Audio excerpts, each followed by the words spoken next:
Lecture de la première lettre de saint Paul apôtre aux Corinthiens. Frères, que personne ne s'y trompe. Si quelqu'un parmi vous pense être un sage à la manière d'ici-bas, qu'il devienne fou pour devenir sage. Car la sagesse de ce monde est folie devant Dieu. Il est écrit en effet, c'est lui qui prend les sages au piège de leur propre habileté.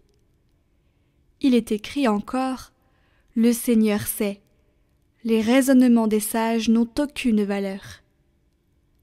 Ainsi, il ne faut pas mettre sa fierté en tel ou tel homme, car tout vous appartient, que ce soit Paul, Apollos, Pierre, le monde, la vie, la mort, le présent, l'avenir, tout est à vous. Mais vous, vous êtes au Christ, et le Christ est à Dieu.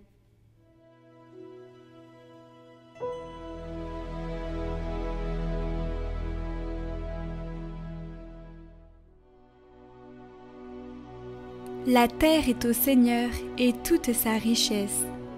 Au Seigneur le monde et sa richesse, la terre et tous ses habitants. C'est lui qui l'a fondée sur les mers et la garde inébranlable sur les flots. Qui veut gravir la montagne du Seigneur et se tenir dans le lieu saint? L'homme au cœur pur, aux mains innocentes, qui ne livre pas son âme aux idoles. Il obtient du Seigneur la bénédiction, et de Dieu son Sauveur la justice. Voici le peuple de ceux qui le cherchent. Voici Jacob qui recherche ta face.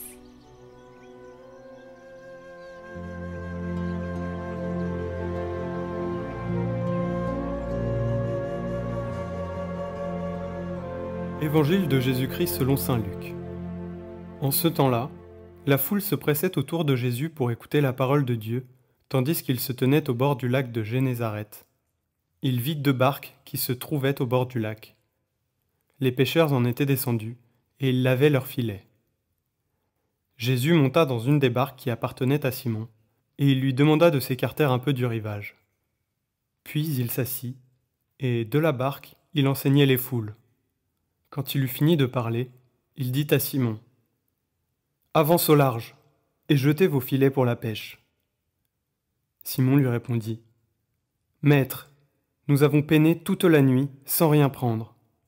Mais sur ta parole, je vais jeter les filets. » Et l'ayant fait, ils capturèrent une telle quantité de poissons que leurs filets allaient se déchirer. Ils firent signe à leurs compagnons de l'autre barque de venir les aider. Ceux-ci vinrent, et ils remplirent les 2 barques à tel point qu'elles enfonçaient. À cette vue, Simon-Pierre tomba aux genoux de Jésus en disant, « Éloigne-toi de moi, Seigneur, car je suis un homme pécheur. » En effet, un grand effroi l'avait saisi, lui et tous ceux qui étaient avec lui, devant la quantité de poissons qui avaient été pêchés. Et de même, Jacques et Jean, fils de Zébédée, les associés de Simon.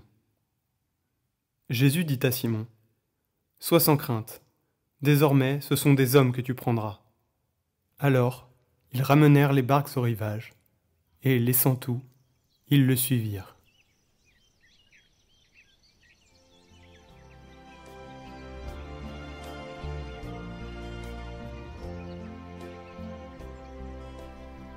Commentaire de saint Maxime de Turin.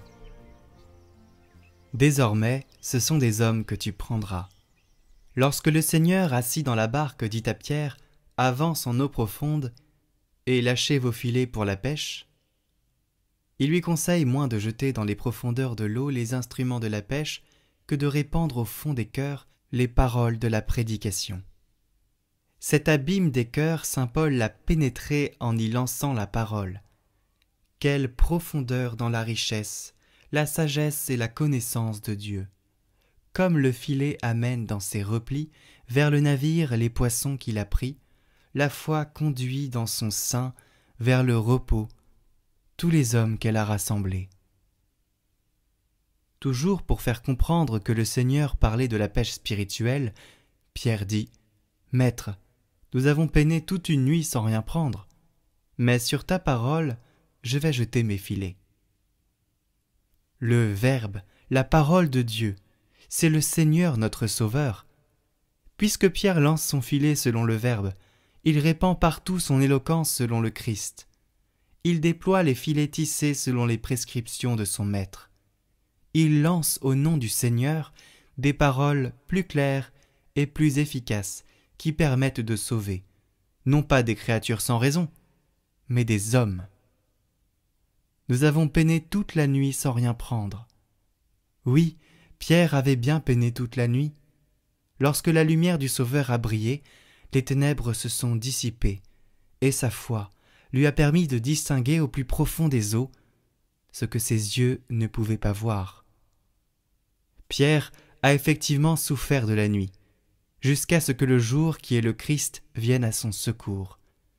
C'est ce qui fait dire à l'apôtre Paul « La nuit est avancée, le jour arrive ».